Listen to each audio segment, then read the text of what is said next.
কি জাদু করো তো জাদু সিম সিম তু কি ছোঁয়া দিলু এতে হ ঝিম ঝিম। এই দেখো প্রথমত কথা গাইস, এইখানে কাউকে শুইতে আসেনি, জাস্ট বিনোদন দেওয়ার জন্য এসেছি। কিছু করিনি, তুমি আমাকে মারলা, আমাকে মারলা, আমাকে মারলা। কাপাল ব্লগারদের ভিউজ ডাউন হলে চলে যায় রানুদির বাড়িতে। রানুদির অভ্যেসটা খুবই ভালো যে সাপ্রিদেরকে দেখতে পায় না, তাই ঝাঁটা দিয়ে মেরে দেয় তারই।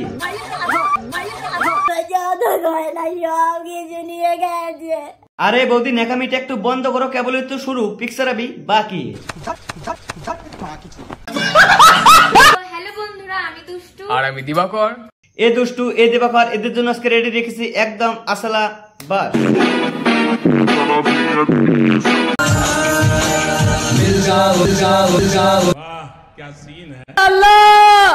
আমাকে তুমি উঠায় নাও। তো স্থির বাঙালি, তোমাদের কি খবর? বাপ মায়ের আশীর্বাদে তো কম বেশি আছে সবাই ভালো। তো আজকের ভিডিও কি হতে চলেছে থাম্বনেল অথবা টাইটেল দেখে হয়তো সবাই বুঝে গেছো। তাহলে চলো শুরু করি।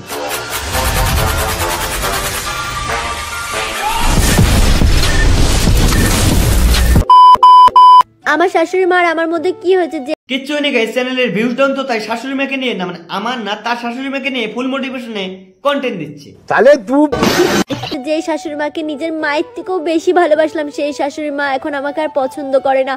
ওরে এবার নেকি বৌদি বলছিলাম কি, নিজের শাশুড়ি মার নামে এরকম মিথ্যা দুর্নামটা না করলে হয়তো পেতে হাজারেরও তোমার শেষ শাশুড়ি মা। কি বলবো, একসাথে খেতেও চায় না, আমাদের রান্না বান্নাও আলাদা করে দিয়েছে। আরে নেকি বৌদি বলছিলাম কি, তোমার শাশুড়ি মা তোমাকে আলাদা করে দিয়েছে ব্যাপারটা ঠিক আছে বুঝলাম, কিন্তু তোমার আচার আচরণ অথবা ব্যবহার আমরা সবাই সবটা জানি। তোমার শাশুড়ি মা যদি খাবার খেতে চায়, খাবারটা তুমি পাতে না দিয়ে হাতে ঢেলে দাও, আমরা জানি। আমি বিশ্বাস করি না। এডিয়া তরকারি দে, এ নাও খাও, এ নাও খাও। হায় ভগবান, তুই কি করিস? আর এই ধরনের শাশুড়ি মার উপর আচার আচরণ করার পর একজন শাশুড়ি মা হয়ে ভাই আলাদা না করে দেখি ভাই পায়ে চুমা খাবে। ভ্যানচো সারে মিলকে हमको পাগল বানা রে। আর একটা কথা কি জানো তো, অনেকে বলছো প্র্যাঙ্ক করছি। প্র্যাঙ্ক যদি এটা হতো না, আমার দিকে বেশি খুশি কেউ হতো না। প্রিয়াং হলে যে বৌদি কতটা খুশি হতে ঠিক এই ভিডিওটা না দেখলে বুঝতামই না। কি বলে?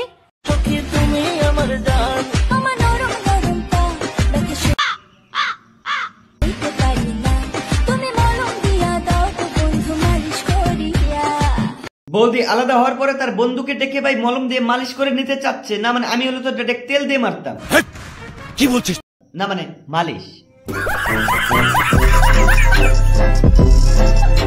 আমি কখনো ভাবিনি আমাকে আলাদা সংসার পাততে হবে, আলাদা করে রান্না বান্না করে খেতে হবে। আমি সব ইস কি টিয়া বৌদির কষ্ট ভাই, না মানে টিয়া বৌদির কি কষ্ট ভাই, রান্না করে খেতে হবে। তার শাশুড়ি মা থাকলে ভাই তাকে রান্না করে খাওয়াতো। ঠিক বলেছি। আমি সবসময় ভেবেছিলাম আমার শ্বশুর শাশুড়ির সাথে মিলেমিশে থাক। তারা যখন আমাকে চায় না, আমি তাদের কতই আর জোর করব বলো। তাই তোমার শাশুড়ি মা বৌদি তোমাকে কতটা চায় আমি সেটা না বলতে পারলেও তুমি যে কতটা চাও তোমার শাশুড়ি মাকে আমি সেটা ভালো করে জানি। খুব ভালো মতো মেকআপ করে দিয়েছি মা। शर्म करो, भगवान से डरो भोसड़ी वालों। তাই আমি নিজের মতো রান্না বান্না করছি, কি যাই হোক এ তো বাঁচতে হবে। কিন্তু দেখো আমাদের নেকি বৌদির কি কষ্ট ভাই, না মানে নাকের জল চোখের জল মোছার জন্য শুধু নাইটিটাই ছিল, অন্য কিছু হয়তো কিচ্ছু ছিল না। তাই আল্লাহ মাফ করে, বহুত মানুষ লাগলো, মত করো, রান লো। আমার বর কাজ করতে চায় না, শুধু বাড়ি বসে খাবে। আর আমার ভিডিও করতে একদম ভালো লাগে না, ও জোর করে আমাকে দিয়ে ভিডিও করাবে শুধুমাত্র টাকার জন্য। কি খুব ভালো কথা, বলতে গেলে বউ দিয়ে বিজনেস। আমার মুখ থেকে শুনতে চেয়েছিলে, এসব একদমই ভুল কথা। আমরা দুজনা একসাথে কাজ করে এত দূর আসতে পেরেছি। দুজনে মিলে কাজ করো নাকি অন্য কিছু করো সবটাই আমি বুঝতে পাই, শুধুমাত্র রাস্তাঘাটে পথ দোলানোর কাজ। আই সালা গুয়া মারা সারা।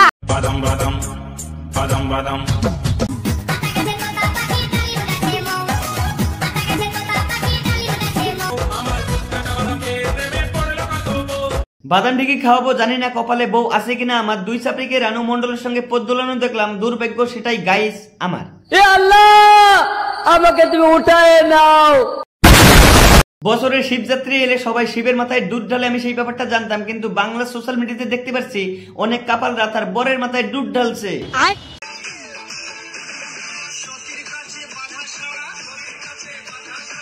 দেখতেই পেলে গাইস, দুষ্টু বিশ্বাস তার বরের মাথায় দুধ ঢাললো, শিবের মাথায় না। দুষ্টু বিশ্বাস তার বরকে মানছে, শিবকে না।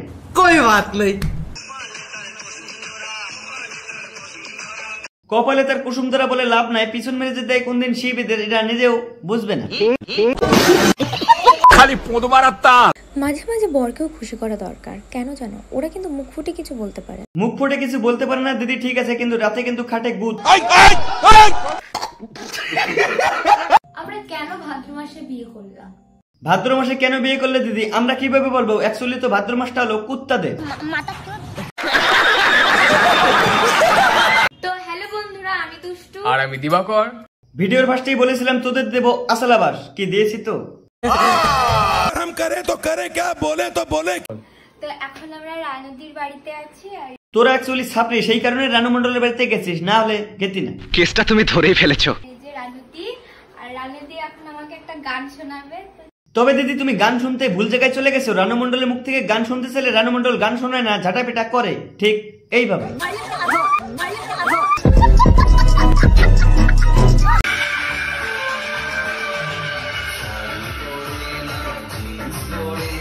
বৌমা শাশুড়ি মিলে একসঙ্গে পিছন নাচিয়ে এইভাবে রিলস কে করে ভাই? জানি না, আমিও জানি না বাল। তো সত্যি বলতে আমার মনটা খুবই খারাপ। ও আচ্ছা দিদি, মন খারাপ, তাহলে ডাক্তারের কাছে যাও, আমাকে বলে কোনো লাভ নাই। এত দূর এসে আমাকে ফিরে যেতে হবে, কারণ যে মেন মন্দিরটা, সেই মন্দিরে আমি ঢুকতে পারবো না, কারণ আমার পিরিয়ড হয়েছে। হয়েছে দিদি, আর বলতে লাগবে না, আমি বুঝে গেছি। না মানে প্রবলেমটা তোমার মহাদেবের কাছে না, প্রবলেমটা হলো তোমার কাছে। এইসব কথা কেউ ওপেনলি এইভাবে বলে না, মানে একটু তো লজ্জা করার দরকার আছে। ठीक बोलेছিস।